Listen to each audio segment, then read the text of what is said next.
Madoka chere mabi yangu tauya nadzo nhau zuwa rochi12 mwedzi uno wachikumi wanyasi. Tiri kuerenga mazuva 50 kubva nofundisa pachikoro cheUZ waramwa mabasa pakanyangariwa manduwe. Rekai tione kuti zvinopera sei. Ipapa munauza nyasi wamunangarwa wamukira kubata jongwe muromo kuenda kune iro muzinda wenyika yeZambia kuti waringe nokunyora mubhuku ronyahwa ikweyo. Tiri kuchema mhuri yokuzambia yakataikiwa naiye Edgar Chagwa Lungu anga ari mubiya wavo. Pokare wabva wareketawo nyaya yaidokerera iri kureketiwa nevanhu vese pasi rese yondege yokuIndia yagwa mhanduwe ichida kuenda kuBritain. Pakanyangariwa ipapo. Rekai tigoona kuti zvinopera sei, asi pahwadza vazhinjimo. Wanoita zvokutora ropa rovanhu National Blood Services Zimbabwe mhandiwe waita kutanikiwa pachena kutoti vari kuita zvokutoita kutsvaka mari zvavo kuti homwe dzavo dzigare dzakafuta. Kureketa kuno zvaburika kutoti mari yavari kuseenzesa pakuti watore ropa nomari yavari kuzotengesa nayo ropa mhandiwe vari kuita tima chairo nokutoti vari kuita kumedza vanhu anenge aribe mari yakakwana anoriboya paroparo. Unobva watoona nhaya wekuti pasvinhu paipapa. Rekai tione kuti vanoipindura vachiti kudini. Izvi zvaiitika mugore ra2023 waitengesa ropa wachisara nomari yakawanda zvikamu 32, 32% profit pachirungu. Imi pakaita kunyangariwa. Rekai tione kuti gore riri rapfuura riri wangu vari kutengesa wachisara wakadini. Tinokunyepai kuti zvinenge zvichikaira sei. Nyasi paita pokare mumwe wokuTinwald agonzi ndiwo muzvinabhizimusi abirwa mari inosvika zviuru 12, pokare nomari putopu, pokare nomafoni, pokare nopfuti. Kwai zvabiwa aenda kucheche mhanduwe. Rekai tirambe tichizviona kuti zvinombopera sei, asi ipapa pari pechi zvino. Mapurisa ozeta rapi Nyasi anga ari kuparadza zvese zvinodhaka zvawakatorera vanhu munyika mese muno. Wanga wari kuita kuzvipisa nomwoto mhanduwe. Ndofunga wanga wari ipapo watosara waita kupera nokudhakiwa nokutoti panga pakaita kunyangariwa apa wanga waribe kupfekera zvinhu zvinovharavhara mweya wakashata kuti upinde mawari. Rekai tione kuti zvichapera sei. Wozeta rapi wagoreketa pokare kuti kwai mwana anomwedzi 10 anga akabiwa awanika akatobenutsiwa kumba kwache kuvabereki vache. Tiri kutenda izvozvo. Idi dai zvaramba zvakadando zvinofadza kuti abenutsiwa. Mhuri yomunhu akagwarazhiwa mutsaona yomotika naChief Master aiwa yagosimbisa ikati komana dare ngaritoite dare guru ritoite zvokuringa pokare nyaya yacho nekuti Chief Master yuyu aribe kana rezinesi, aribe mvumo yekunga achityaira motika. Kuno akatyaira motika aribe rezinesi kwakugwarasha munhu. Ipapo kapo pakaita kunyangariwa. Rekai tigoona kuti dare parichaitonga parichaiongorora pokare parichaipepeta pokare inenge iri kuperera pakuti kudini. Tinenge chikunyepai. Wozinara no-Traffic Safety Council Nyasi waenda kuchipatara chokugwanda kuendesa zvinhu zvokuseenzesa ikweyo kuti wabatsirike. Kwedu nobuja mhanduwe tinoita kunge tinoita kusemesa chaiko kuribe kana mubodzi anodotiringawo. Hino kuti wendo huno zvirikumbotokaira sei. Kwese wanondoenda, kwese waenda uko. Kwedu no hino kuti takatadzei mhanduwe. Rekai tirambe tichiringa kuona kuti zvinoita sei. Peno zvichachinjawo makuno yano.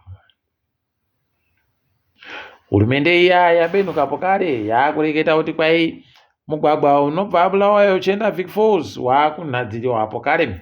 Kwaita topa wanhu wanonhadzira makambani 5 kuti waite basa racho.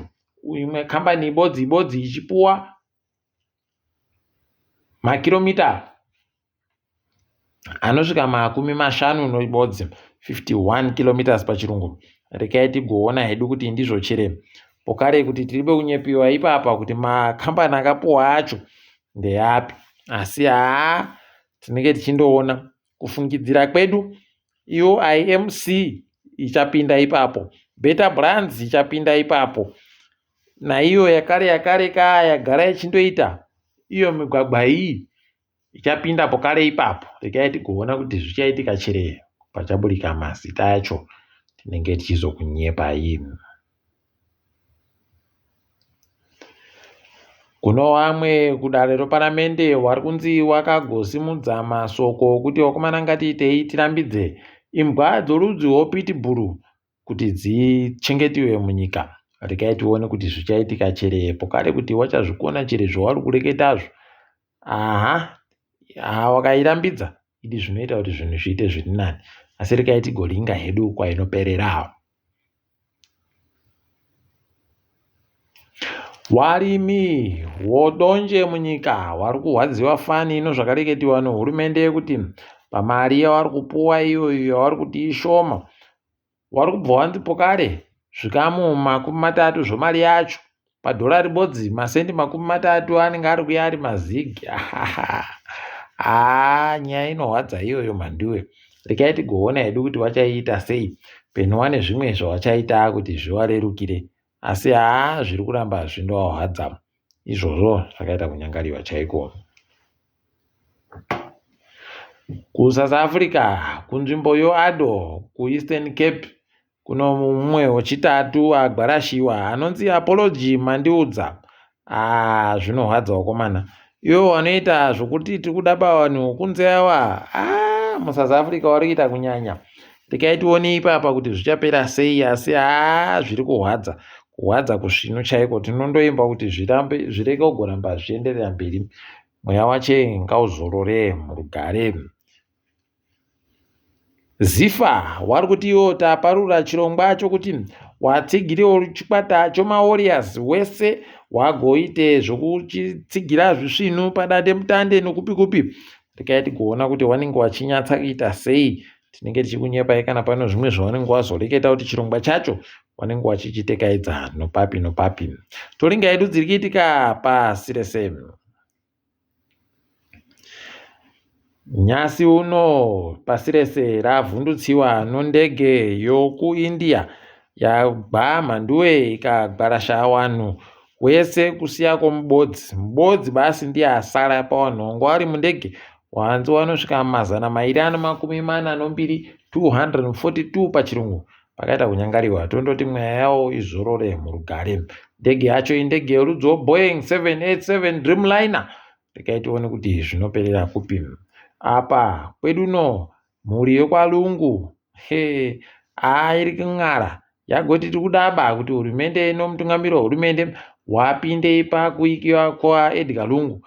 Zviri bei nekuti bumbiro romutemo wavo rinoti iro kana mutungamiriri wenyika apfa anoikiwa apo panogara vatungamiriri wenyika apo. Kuno heno kuti zviri kutekaira sei ipapo. Wakomana aramba kuno iye hakaende ichirema agumburika akati akomana nyangwe zvichirema ngatiitei kukumanisa musoro zviitekaire zvizvino. Rekai tione kuti ichapera sei iyoyi. Tinoramba takaringa. Kwaburika kuti bato raZuma roMK ragotiro rikuti Morocco ndio waridzi wenzvimbo yoSahel. Idi pakaita kunyangariwa chaiko, kunyangaritsa. Rekai tione kuti zvichaita sei nekutoti paribe anga achimbozvifungira kuti zvichasvika ipapa. Rekai tigoramba takaringa, tinenge tichindokunyepai mabuja kuti zviri kutekaira nopapi. Bato raMusi Maimane rikureketa iro kutoti tikutanda izvezvi kuti tiunze mutemo mudare reparamende wokuti wanopa vanhu mabasa makambani areke kugobvunza munhu kuti iwewe waitambira mari kuti waone mari yokumupa, kuti vanhu vandoti iri basa ndoro mari yakati, obva watoti munhu kana takupa basa tokupa mari yakati yatakaisa pabhajeti kuti ndiyo mari inofanira kupuwa munhu ari kutambira apa. Regai tione izvozvo kuti zvichanhadzisa zvinhu chere kana kuti kwete. Kambani yeMultiChoice iri kuchema yakataikiwa nevanhu vakaramba kuti vachada zvokuramba vachiipa mari vanosvika miriyoni ribodzi nezviuru 200, 1.2 million subscribers pachirungu. Pakaita kunyangariwa muAfrica mese. South Africa ndo yaita kusimudza musoro chaiko vanhu vachireka kugobhadhara ndokuti wafunge zvisvinu. Regai tione vari kunyanya kudhura apa wachinyanya kuburitsa mafirimu okudhara manduwe wokuti aribe kana chimwe chaari kuita. Regai tione kuti zvinoperera kupi. Ipapa kuno vanhu vadhiraivha dzimotika kubva kuTunisia nokwaAlgeria vari kuti tida kuenda kuGaza tichivaendesere zvokudya nezvimwe zvokubatsirika nazvo.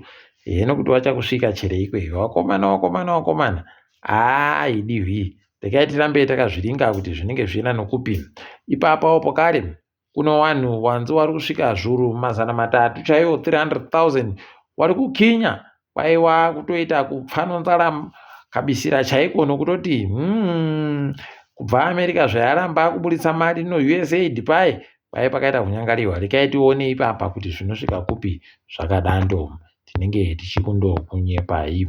Ipapa pokare kuAmerica kuno mumwe seneta atoisiwa njema manduwe vari kumira ipapa. Ndipo munotoona kuti America yaenda kumawere kana muribe kumbokusvika sesu aiwa achireka yenyu kufunga kuti muchakienda manduwe mugonopfumvura muriyo. Zvatoita kunyangariwa ipapa. Ndo kutanda kwazvo. Regai tione apa anga ari kundobvunza mubvunzo basi zvaita kuti aisiwe cheni kudaro. Regai tione manduwe kuti zvinoperera kupi izvi zvisvinuba izvi. Asi tiri ipapo kwanyasi. Regai tigumire pano. Ndini wenyu Mhanduwe Onhawu.